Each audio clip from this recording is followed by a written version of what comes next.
You think serial killers are born monsters? Not always. History shows us normal people can commit atrocities when manipulated. You think you'd never hurt someone, never obey a wicked order, never silence your conscience. But science says, under the right conditions, you could become the very thing you fear.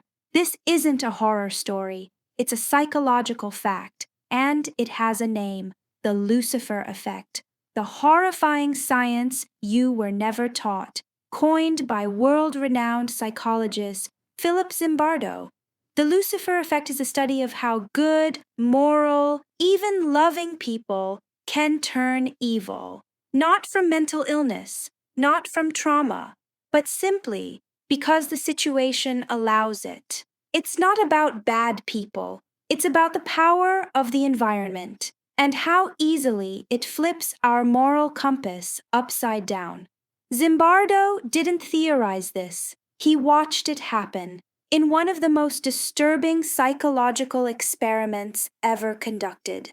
Part 2. Stanford Prison Experiment, when normal turned nasty. A group of 24 normal college-aged men were selected, all mentally sound, all tested for stability and empathy. Half were randomly made prisoners, the other half, guards.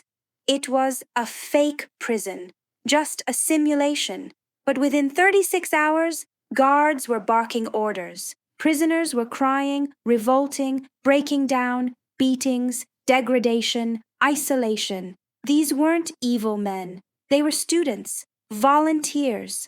But the roles changed them, the uniforms, the power, the dehumanization. It corrupted them, fast. Zimbardo had to stop the experiment early, not after weeks, after 6 days, because the line between good and evil disappeared. Part 3. 5 invisible triggers that turn people into monsters. So what causes this switch? What makes a kind soul act inhuman?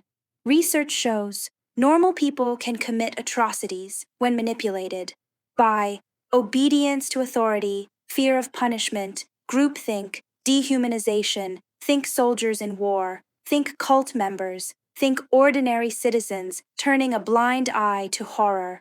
1. Deindividuation, uniforms, masks, group identity, strip you of self. You stop thinking as me, you act as the role. 2. Obedience to authority. Milgram's experiments proved this. Most people, when ordered by an authority figure, will shock others to death, even if they're screaming. 3. Diffusion of responsibility. If I don't act, someone else will. No one does. Evil thrives. 4. Anonymity. The less seen we feel, the more we hide our morals. 5. Moral disengagement. You tell yourself, they deserve it. It's not my fault. I was just following orders. This is how monsters are made, not with fangs, but with blind obedience. Part 4. This isn't history. It's happening now. The Lucifer Effect isn't locked in a textbook. It's not just about prisons, soldiers, or cults. It's about cops abusing power, cyberbullying mobs, employees staying silent during harm, people laughing at suffering just because everyone else did. Think about it. How many times have you stayed quiet because speaking up felt risky? You've already felt it. That pull, that hesitation, that voice that says, just go along. That's how it starts. That's how good people fade. Part 5. Serial killers and war criminals. Were often normal. Here's the real twist. Most serial killers weren't born with horns. Many were former soldiers, past honor students, once kind sons and daughters. But over time, their environments shaped them. Small compromises, small numbing, one step further, then another, until the final line is gone. Zimbardo himself testified in the Abu Ghraib scandal, where American soldiers tortured prisoners. He said, "These were not monsters. These were our neighbors, shaped by a monstrous system." Part 6. Could you fall? Let's test it. Still think you're different? Good. But let's test something. Would you hurt someone if your boss told you it was necessary? Stay silent while your group shamed someone online? Justify cruelty by saying they had it coming? Truth is, most people don't wake up evil. They slowly justify evil. They adapt, they numb, they forget who they were until it's too late. That's the Lucifer Effect, and no one is truly immune. Part 7. How to resist the monster within. So how do you resist?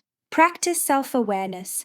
Catch your rationalizations before they take root. Question authority. Just because it's a rule doesn't make it right. Stay individual. Don't lose yourself in a group mask. Speak up early. It only gets harder with time. Refuse to dehumanize. Every person is a story, not an object. Evil doesn't need monsters. It only needs silence. The Lucifer Effect isn't here to scare you. It's here to wake you up. Because the world is full of situations waiting to shape you, to test you, to twist you. But now, you see the trap. So the question is, will you step into it, or will you stay human? Subscribe if you're on a journey to understand and your inner self to be successful.